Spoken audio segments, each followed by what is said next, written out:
যে বলছে ঠিকটা বেঠিক। তো আমরা শুধু উম্মত না, আমরা সম্মানিত উম্মত। আমরা শুধু উম্মত না, আমরা পূর্বের যুগের উম্মতের সাক্ষী। কিয়ামতের ময়দানে আমাদের কিছু বিশেষ মর্যাদা আল্লাহ তাআলা দিয়েছেন মুহাম্মদ রাসূলুল্লাহ সাল্লাল্লাহু আলাইহি ওয়াসাল্লাম উম্মত হওয়ার কারণে। উম্মত হয়ে কিছু বিশেষ বিশেষ মর্যাদা আমরা আল্লাহ তাআলার কাছে পেয়েছি, আল্লাহ তাআলা দিয়েছেন।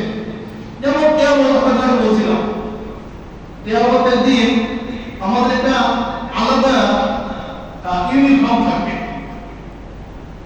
আলাদা ইউনিফর্ম, একটা বিশেষ চিহ্ন থাকবে আমার গায়ে। সেটা কি? সেটা হচ্ছে এই যে আমাদের অঙ্গ যেগুলো আমরা প্রযুক্তি হই, তাই না? আমাদের মুখ, আমাদের হাত পা, এগুলো কিয়ামতের দিন জ্বলজ্বল করে জ্বলবে, আলোকিত থাকবে। ওই যে দেখেন না যে রাত্রে যে ট্রাফিক ওর হাতের অঙ্কটা লাইট থাকে, শুধু এই হাতের দুটো বাদে পুরোটাই জ্বলে, এরকম কাজ করে যায় বোঝায় ট্রাফিক লাইট। ওর হাতে দেখলেই ব্রেন বলে দেয় যে এখানে একটা ট্রাফিক সিগন্যাল দিচ্ছে। তো কিয়ামতের দিন আপনার এই মুখ, আপনার এই হাত, আপনার পা, এগুলো জ্বলজ্বল করে জ্বলবে, এটা আপনার জ্বলবে না। পূর্বের যুগে উম্মতের নেই, এটা জ্বলবে না।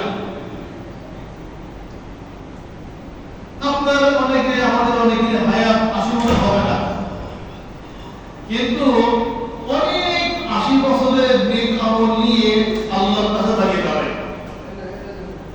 অনেক ৮০ বছরের লাইলাতুল কদর কারো ছিল না, কোন উম্মতের ছিল না, একমাত্র উম্মতে মুহাম্মাদকে আল্লাহ তাআলা দিয়েছে। অন্যান্য উম্মতরা মানে অনেক লম্বা হায়াতের নেকি নিয়ে যাবে, কিন্তু আপনার এই 50 বছরের নেকি তার চেয়ে বেশি হয়ে যাবে। ওরা বলবে যে আল্লাহ কি করে হবে এটা? আল্লাহ বলেন তুমি বলো। তখন সে বলবে যে আমাদেরকে আল্লাহ একটা দিয়েছিল যেটা 83 বছর থেকে বেশি, মনে ছিল না। আপনার আমার এই 60-70 হায়াতে যদি একটি কদমও পেয়ে যায়, তাহলে ওদের চেয়ে আমাদের দিক থেকে বেশি হয়ে যাবে।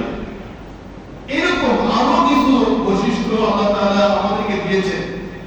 আমাদের কোরআন, তাওরাত পরিবর্তন হয়েছে, জাবুর পরিবর্তন হয়েছে, ইনজিল পরিবর্তন হয়েছে, আরো অন্য সহিফা আপনার থেকে 100 কিতাব, সবগুলোই ওরা স্পষ্ট করে ফেলেছে, ঠিক নেই, পরিবর্তন করে নিজের মতো করে লিখেছে, কেটে সেটে করে ফেলে।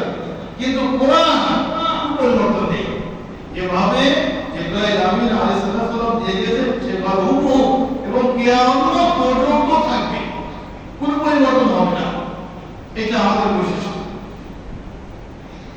তো এইরকম আপনার বলে আমাদের মর্যাদা, উম্মতে মুহাম্মাদের মর্যাদা অন্যান্য উম্মতের তুলনায় অনেক বেশি, অনেক বেশি। আমরা সেই নবীজির উম্মত হতে পেরেছি। রবিউল আউয়াল মাস আমরা গত কয়েকদিন যাবত এই বিষয়ে আলোচনা শুনছি। নবীজিকে অনুসরণ করতে হবে, মূল কথা।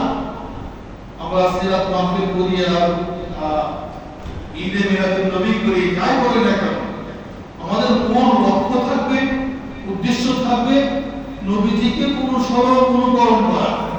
প্রত্যেকটা ক্ষেত্রে, প্রত্যেকটা জায়গায়, জীবনের পরতে পরতে যতগুলো আপনি যা করুন না কেন, প্রত্যেকটা জায়গায়, প্রত্যেকটা ক্ষেত্রে নবীজির অনুসরণ করতে হবে। নবীজির অনুসরণ করা মানে নবীজির কিতাব মানে ভালোবাসা, আর ভালোবাসা মানে নবীজির শাফাআত, সুপারিশ প্রাপ্ত হবে। আল্লাহ নবী সাল্লাল্লাহু আলাইহি ওয়াসাল্লাম আপনাকে সুপারিশ করবেন যে আজ আল্লাহ এটা আমার উপর। আর নবীজির সুপারিশ ছাড়া কোনো গতি নেই, কোনো গতি নেই। এই জন্য মোহতারাম হাজিরিন, নবীজির কাজ, নবীজির কোন আতিউল্লাহ ওয়া আতিউর রাসূল, আল্লাহ তাআলা কোরআনে বলেছেন আতিউল্লাহ ওয়া আতিউর রাসূল, আল্লাহর হুকুম আর নবীজির কিতাব অনুসরণ। নবীজির অনুসরণ করতে হবে, আর নবীজির অনুসরণের মধ্যে শান্তি। নবীজির সাল্লাল্লাহু আলাইহি ওয়াসাল্লামের যে আদর্শ, উত্তম আদর্শ, এর যে উত্তম আদর্শ আর কারোর মধ্যেই নেই। আমরা যতই বলি যে আমার নেতা, তোমার নেতা, অমুক নেতা, অমুক নেতা, কোনো আদর্শ না। আমরা অনেকে বলি না অমুক আমার আদর্শ, অমুক আমার এই সকল কথা তো বলি না আমরা, প্রেরণা না না, আসলে আদর্শ প্রেরণা হবে মুহাম্মদ রাসূলুল্লাহ সাল্লাল্লাহু আলাইহি ওয়াসাল্লাম, এর বাইরে কেউ না। একমাত্র শুধুমাত্র আদর্শ, উত্তম আদর্শ নবীজি মুহাম্মদ রাসূলুল্লাহ সাল্লাল্লাহু আলাইহি ওয়াসাল্লামের মধ্যে। আল্লাহ তাআলা কোরআনের মধ্যে বলেছিলেন লাকাদ কানা লাকুম ফি রাসূলিল্লাহি উসওয়াতুন হাসানাহ, উসওয়া হাসানাহ উত্তম আদর্শ আর কারোর মধ্যে নেই। একদম আল্লাহ তাআলার পক্ষ থেকে এটা বলা হয়েছে। আল্লাহ তাআলা নিজে বলে দিয়েছে উত্তম আদর্শ পেতে চাও তাহলে নবীজির মধ্যে যাও। প্রত্যেকটা কোথায় যাবে না, কোথায় নেই নবীজির আদর্শ, একটা রান্নাঘর থেকে শুরু করে বঙ্গভবন পর্যন্ত কোথায় যাবে না।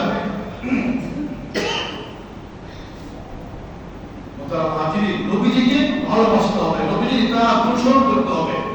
আপনি যত নবীজির ইত্তেবা অনুসরণ করবেন দেখবেন যে আপনি শান্তি পাবেন, সুখ, শান্তি, আরাম, শ্রদ্ধা, ইজ্জত, সম্মান পেতে হলে নবীজির ইত্তেবা করতে হবে। আপনি নবীজির ইত্তেবা করবেন, আপনার সম্মান মর্যাদা কত বেড়ে যাবে, আপনার ভিতরে আত্মপ্রশান্তি কাজ করবে, ভিতরে শান্তি কাজ করবে। নইলে না। কেমন ভালোবাসতে হবে?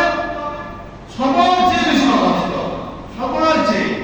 কতজন আগে বলছিলাম, নবীজি বলেছেন লা ইউমিনু আহাদুকুম হাত্তা আকুনা আহাব্বা ইলাইহি মিন ওয়ালিদিহি ওয়া ওয়ালাদিহি ওয়ান নাসি আজমাইন আযাব। আল্লাহ রাসূল বলেছেন যে আমাদের ভালোবাসতে হবে সবার চেয়ে, তোমার পিতামাতা, তোমার সন্তান সন্ততি এবং সমস্ত মানুষ থেকে।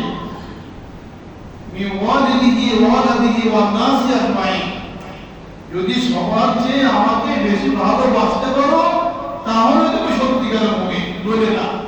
লা ইউমিনু আহাদুকুম, তুমি পরিপূর্ণ ঈমানদার হতে পারবে না ততক্ষণ, হাত্তা ততক্ষণ আকুনা আহাব্বা ইলাইহি, যে আমি তোমার কাছে বেশি প্রিয় হব, বিওয়ালিদিহি ওয়া ওয়ালাদিহি, তোমার পিতা মাতা, তোমার সন্তান সন্ততি, ওয়ান নাসি আজমাইন, সমস্ত মানুষ থেকে আমি যতক্ষণ পর্যন্ত তোমার কাছে প্রিয় না হব ততক্ষণ পর্যন্ত তুমি মুমিন না। লা ইউমিনু, এটা আপনি পারোনি। পাঠ তো দুইটাই, সেদিন বলছিলাম লা ইলাহা ইল্লাল্লাহ মুহাম্মাদুর রাসূলুল্লাহ, বলে লা ইলাহা ইল্লাল্লাহ মুহাম্মাদুর রাসূলুল্লাহ। আল্লাহ ছাড়া কেউ নেই, এক নম্বর। আর মুহাম্মদ রাসূলুল্লাহ সাল্লাল্লাহু আলাইহি ওয়াসাল্লাম আল্লাহর বান্দা, রাসূল। ওয়াহদানিয়ত আর রিসালাত, একত্ববাদ আর নবুয়ত, এই দুটো সমন্বয় হচ্ছে আপনার ঈমান। আল্লাহ রাসূল সাল্লাল্লাহু আলাইহি ওয়াসাল্লামকে ইতাআত করতে অনেক আয়াতে আল্লাহ তাআলা বলেছেন, অনেক হাদিসে নবীজি বলেছেন ইতাআতের ব্যাপারে, অনুসরণ করার ব্যাপারে, ভালোবাসতে হবে। ওই যে আল্লাহ তাআলা কোরআনে বলেছেন যে তুমি আমার কাছে মাফ চাইতে চাও, আমার কাছে যদি মাফ পেতে চাও তাহলে নবীর ইতাআত করো। কুল ইন কুনতুম তুহিব্বুনাল্লাহ ফাত্তাবিউনি ইহদিকুমুল্লাহ। রাইট? কুল, আল্লাহ বলেছেন নবী আপনি বলে দেন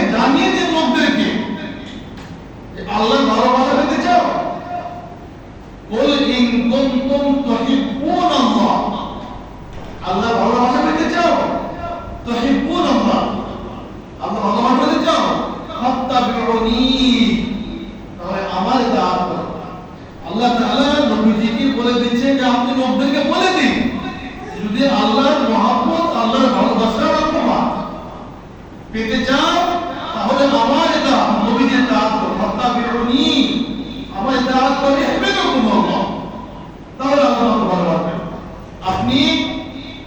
আপনি আল্লাহর এটা আল্লাহ তাআলা নবীদের দাওয়াত করবেন, আপনাকে বলতে হবে না আল্লাহ আমাকে মাফ করো, আল্লাহ আপনাকে এমনি মাফ করবে। তো হিব্বু ফাত্তাবিউনি ইহবিবকুম আল্লাহ, আল্লাহ বলে আপনি আপনাকে ভালোবাসবে এমনিতেই। কিসের বিনিময়ে? আপনি নবীজির দাওয়াত করেছেন, নবীজির অনুসরণ করেছেন। আপনার প্রত্যেকটা কর্মক্ষেত্রে, আপনার কাজে, প্রত্যেকটা জায়গায় আপনি যখনই কাজটা করতে যান তখনই ভাবেন যে আমার নবী কেমন করে করেছে, আমার নবীজি কেমন করে করেছে। এই যে দাওয়াত করলেন, এতে করে আল্লাহ তাআলা আপনাকে ভালোবাসে। ওই যে বলছিলেন না, আপনি নবীজিকে ভালোবেসে দরুদ পাঠ করবেন, অনেক ফজিলত। এক ঘটনা বলছিলাম কিছুদিন আগে, মনে করিয়ে দেই। আরাফাতের ময়দানে হাদিস সাহেবরা দোয়া করে না, দোয়া কবুল হয়, তাই না ভাই? কিছু কিছু জায়গা আছে ওই জায়গায় দোয়া করে দোয়া কবুল হয়, কিছু কিছু সময় আছে ওই সময় দোয়া করে দোয়া কবুল হয়, নির্ধারণ করা। কিন্তু সময় আছে আপনি দোয়া করবেন, দোয়া কবুল হবে, কিন্তু জায়গা আছে দোয়া করবেন, দোয়া কবুল হবে। জায়গার মধ্যে একটি জায়গা আরাফাতের ময়দান, নবী সাল্লাল্লাহু আলাইহি ওয়াসাল্লাম শেষ ভাষণ দিয়ে গেছেন সেখানে আরাফাতের ময়দানে। ভাই আরাফাতের ময়দানে দোয়া করলে দোয়া কবুল হয়। লক্ষ লক্ষ হাজি সাহেব আল্লাহ তাআলা কাছে দোয়া করতেছে, যার প্রয়োজন চেয়ে নিচ্ছে আল্লাহ তাআলার কাছে, দোয়া করলে দোয়া কবুল হচ্ছে। কিন্তু একজন হাজি সাহেব ও শুধুই বলছিলাম, মনে করে দেখ মনে করে কিনা, একজন হাজি সাহেব আরাফাতের ময়দানে শুধুই নিজের জন্য না, নিজের ছেলে মেয়ের জন্য না, পরিবারের জন্য না, কারোর জন্য না, শুধুই দরুদ পাঠ করতেছে।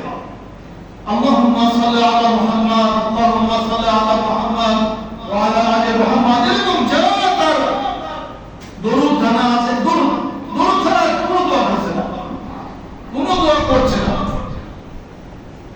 আল্লাহ তাআলা ফেরেশতাদের বলে দেয়, ফেরেশতারা আরাফাতের ময়দানে উনি শুধু দরুদ আর কিছু না। আল্লাহ তাআলা ফেরেশতাদের বলছেন, এই ফেরেশতা, আরাফাতের ময়দানে যত মানুষ যত দোয়া করছে সবার দোয়া একত্রিত করে আমাদের বান্দাকে দিয়ে দাও। ওরা তো পাচ্ছে, এইটা যত দোয়া করছে সব দোয়া আমাদের বান্দাকেও দিয়ে দাও, নামও লিখে দাও। সুবহানাল্লাহ। কেন? সে নিজের জন্য না, পরিবারের জন্য না, কারো জন্য না, শুধু আমার নবীর জন্য দোয়া করতেছে। সুবহানাল্লাহ, আমার নবীর জন্য। আল্লাহুম্মা সাল্লি আলা মুহাম্মাদ, আল্লাহ আমার নবীকে শান্তি দাও, তো আল্লাহ আমার নবীকে শান্তি দাও, তো তাহলে আপনি দরুদ পাঠ করবেন, রাসূলকে ভালোবাসছেন, আল্লাহ তাআলা আপনার ইজ্জত করবেন। একটা হাদিসে এসেছে, আপনার সম্মান বৃদ্ধি করতে চান, ইজ্জত বৃদ্ধি করতে চান, আপনি বেশি করে দরুদ পাঠ করেন। গুনাহ মাফ করতে চান, বেশি করে দরুদ পাঠ করেন। কেননা নবীজি বলেছেন, যে ব্যক্তি আমার উপরে একবার দরুদ পাঠ করে আল্লাহ তাআলা তার 10টি গুনাহ মাফ করে দেন, 10টি মর্তবা বাড়িয়ে ইজ্জত বাড়িয়ে দেন। আপনার ইজ্জত 10 গুণ বেড়ে যাবে আপনি একবার দরুদ পাঠ করার বিনিময়ে।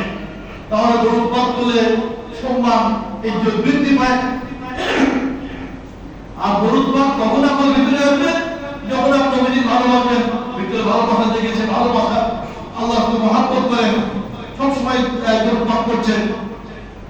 তো নবীজিকে আপনি যত বেশি ভালোবাসবেন, আল্লাহ তাআলার মহব্বত, ক্ষমা তত বেড়ে যাবে। কুল ইন কুনতুম তুহিব্বুনাল্লাহ ফাত্তাবিউনি ইহবিবকুম আল্লাহ। আল্লাহ বলেছেন যে তোমরা নবীর তাআত করো, আমি তোমাকে ভালোবাসবো। এর শেষ না, ওয়া ইয়াগফির লাকুম যুনুবাকুম, আমি তোমার সব গুনাহগুলো মাফ করে দেব। সুবহানাল্লাহ। আপনার নাম চাইতে হবে না, আল্লাহ আমাকে মাফ করো এটা বলতে হবে না। আপনি শুধু নবীজিকে তাআত করবেন, অটো আপনার গুনাহগুলো আল্লাহ তাআলা মাফ করে দেবেন। আল্লাহ নিজে বলেছেন, ওয়া ইয়াগফির লাকুম যুনুবাকুম, সমস্ত গুনাহ, যুনুব, জাম্ব, বহু বছর যুনুব, জাম্ব মানে এক গুনাহ, যুনুব বহু গুনাহ।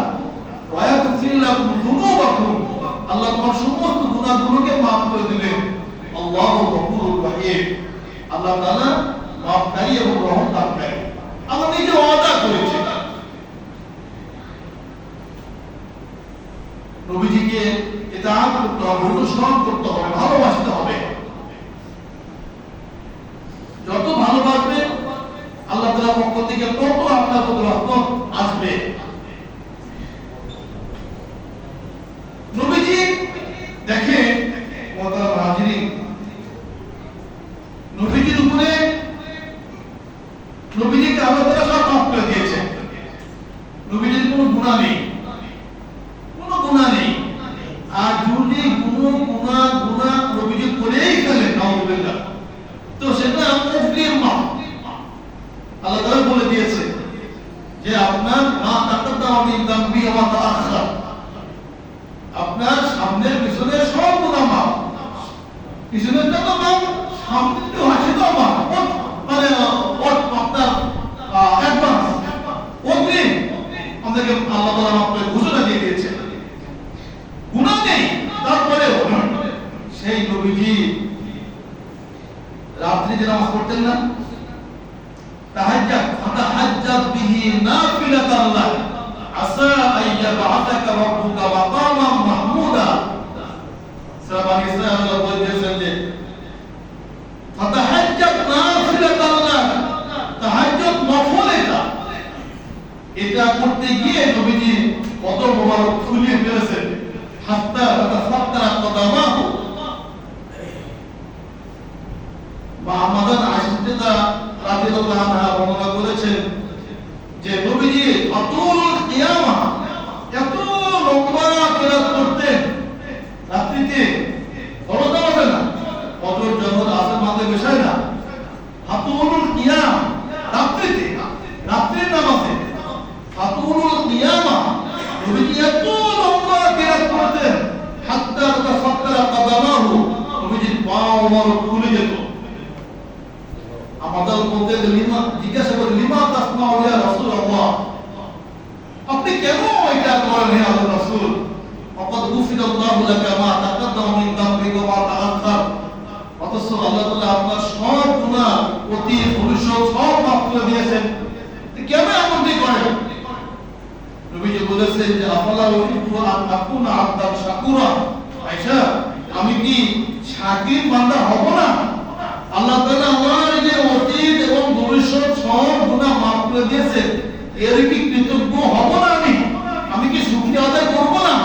আফালা উহিব্বু আন আকুনা আবদান শাকুরা, আমি কি শাকির বান্দা হব না, শুকরগুজার হব না? নবীজি শুকরগুজার করতে গিয়ে, শাকির বান্দা হতে গিয়ে, কৃতজ্ঞতা প্রকাশ করতে গিয়ে ওনার পা মোবারক ফুলিয়ে কোনো প্রয়োজন নেই, উনি সন্তান ধরবেন, সকাল উঠবেন, কোনো প্রয়োজন নেই, তারপরেও আপনি করতেন। আমরা নবীজির ভালোবাসায় কতটা করতে পেরেছি? কয়দিন আমি নবীজির ভালোবাসায় আরামের বিছানা ছেড়ে একটু জায়নামাজ দাঁড়িয়েছি। মজা আছে তারা বাকিরি আল্লাহকে পাওয়ার মধ্যে, আল্লাহকে যদি একবার পেয়ে যান আপনি, এটা কি মজা! আপনাকে দুনিয়াটা তাচ্ছিল্য মনে হবে, তুচ্ছ মনে হবে। ওই যে জিহাদের ময়দানে নবীজি আছেন, যুদ্ধ চলছে কাফেরদের মুখোমুখি, একজন যোদ্ধা মুজাহিদ সাহাবী তার ক্ষুধা পেয়েছে, সে একটা খেজুর খাচ্ছে, একটা খেজুরের অর্ধেক খেয়েছে। নবীজি বলেছেন যে তুমি তো জান্নাত, তোমার জান্নাত তোমার অপেক্ষা করছে। অনেক কথা আছে এখানে, আমরা কেউ বলছে এই কথা শোনার সঙ্গে সঙ্গে একটা খেজুর কত বড় হয়, এত বড় বড় সর্বোচ্চ এত বড় হবে, কত খেজুর হয়, একটা খেজুরের অর্ধেক খেয়েছে। এই জান্নাতের নবীজি বলেছেন তুমি জান্নাতি, কোনো সন্দেহ আছে? কোনো সন্দেহ নেই।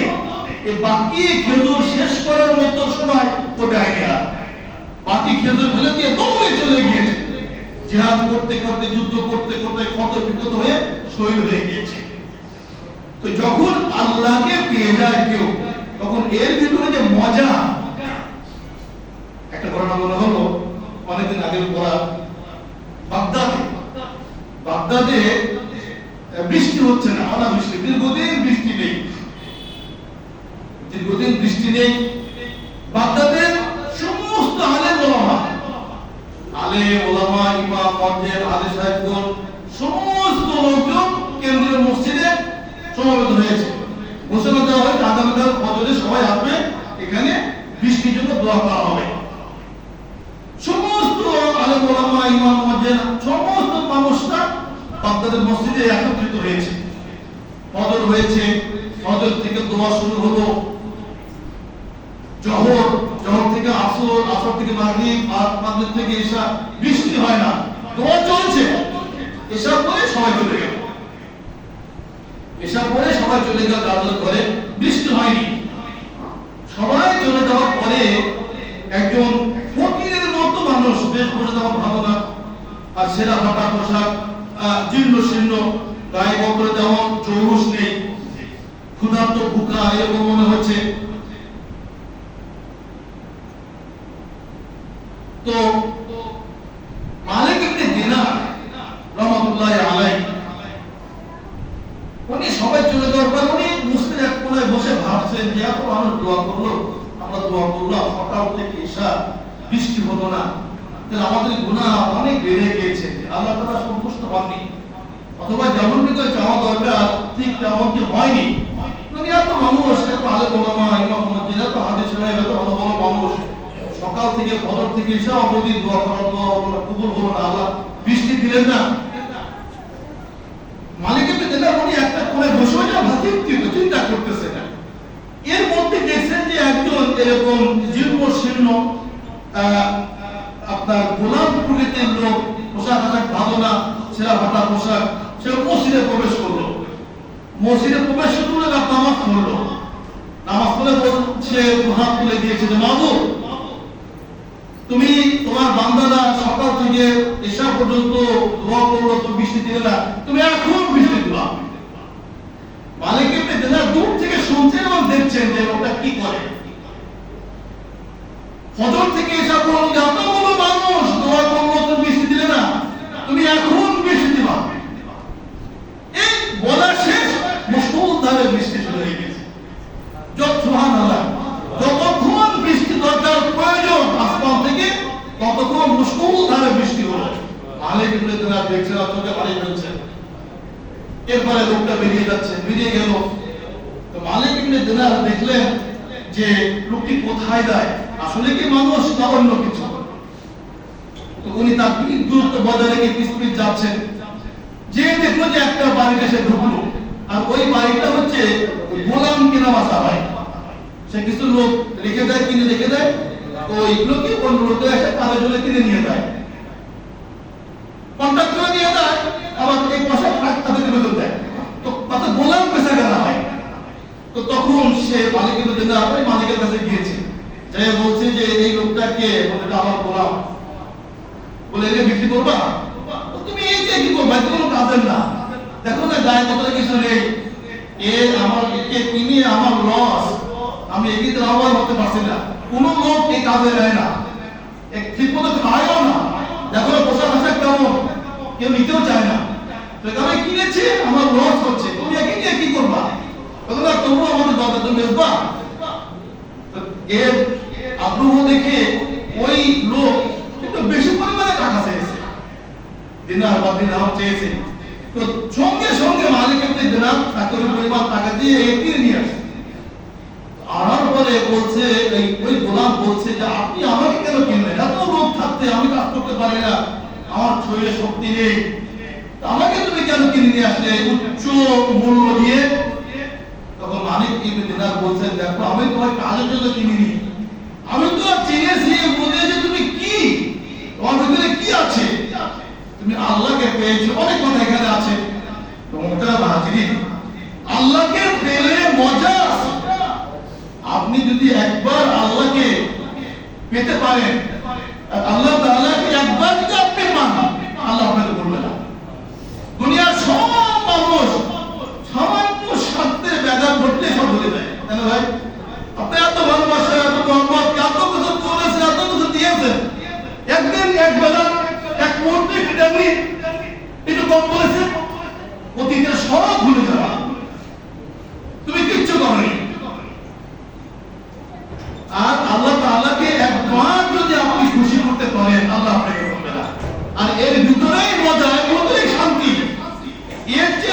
শান্তি আর কিছু নেই। একজন শাহজাহানের প্রশ্ন করো না, একজন শাহজাহান বাদশার ছেলে নতুন বউ নিয়ে রাস্তা দিয়ে যাচ্ছে, আরেকজন ফকির ক্ষুধার্ত, গায়ে ময়লা কাদা।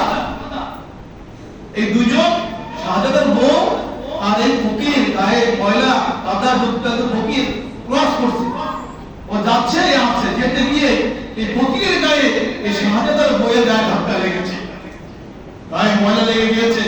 শাহজাহানের বউ রাগে তার স্বামীকে বলেছে যে এই ফকির, এই বৃদ্ধ আমাকে ধাক্কা দিয়েছে।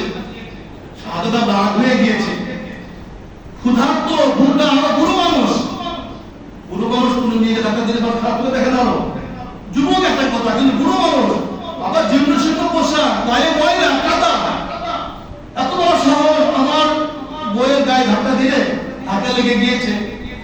শরীরে যত শক্তি ছিল সমস্ত শক্তি একত্রিত করে হাতে নিয়ে এসে জোরে মেরে দিয়েছে মুখের গায়ে, জোরে মেরে দিয়েছে। এত বড় সাহস আমার শাহজাহান, আমি আমার বাদশাহ আমার স্ত্রীর গায়ে ধাক্কা লেগে দিয়েছে, সমস্ত শক্তি একত্রিত করে হাতে নিয়েছে, একদম জোরে একটা মেরে দিয়েছে। ওকে কিচ্ছু বলেনি, আকাশের দিকে তাকিয়ে বলছে যে ইয়া রব্বি কারীম লাম আরাকা ওয়ালাকিন লাম তারানি মা ফাআলতা হাযা বি। হে আমার রব, আমি তোমাকে দেখি না, তুমি আমাকে দেখো, তুমি কি দেখছো না আমার সাথে কি হচ্ছে? তুমি কি দেখছো না আমার সাথে কি হচ্ছে? বলা দেরি তো শাহজাহান মারা দেরি না, চোখে সে মরে গিয়েছে। বাদশা চলে এসেছে প্রতিশোধ নেওয়ার জন্য, ফকিরকে অ্যারেস্ট করেছে। ফকির একদিকে মিষ্টি মিষ্টি হাসে আর একদিকে বলে যে প্রেমের খেলা এমনই হয়, প্রেমের খেলা এমনই হয়। কি তোর প্রেমের খেলা রে? বলছে যে শাহজাহান স্ত্রীর গায়ে আমার ধাক্কা লেগে কাদা লেগেছে, ওর বলতে ভালোবাসা আমাকে জোরে মেরে দিয়েছে, আমিও একজনকে ভালোবাসি, সে আমাকে ভালোবাসে, আমাকে একজন ভালোবাসে। কে? রব্বুল আল্লাহ তাআলা। তো আল্লাহর ভালোবাসা বলতে হাজিরে, আল্লাহর ভালোবাসা যদি একবার আপনি পেয়ে যান, দেখবেন যে মজা কিচ্ছু নেই, আপনার অন্তরে শান্তি দিয়ে ভরা, কিচ্ছু নেই, আপনার সম্পদ নেই, অসুস্থ ছেলে মেয়ে ভাবনা কথা বলে না, সংসারে বাজার নেই, বউ কথা চলে না, কিচ্ছু নেই, তারপরে দেখে মনে হচ্ছে আত্মপ্রশান্তি আপনার ভিতরে কি যেন কাজ করে, সব আছে, শান্তি নেই মনের ভিতরে। আল্লাহকে পেতে হবে, আর আল্লাহকে পেতে হলে নবীজিকে সামনে আনতে হবে। নবীজিকে সামনে এনে আপনি আল্লাহকে একবার পেয়ে যান, দেখবেন আপনার দুনিয়া শান্তিতে ভরে যাবে। বড় কথা আছে, আল্লাহ সবাইকে বোঝার তৌফিক দান।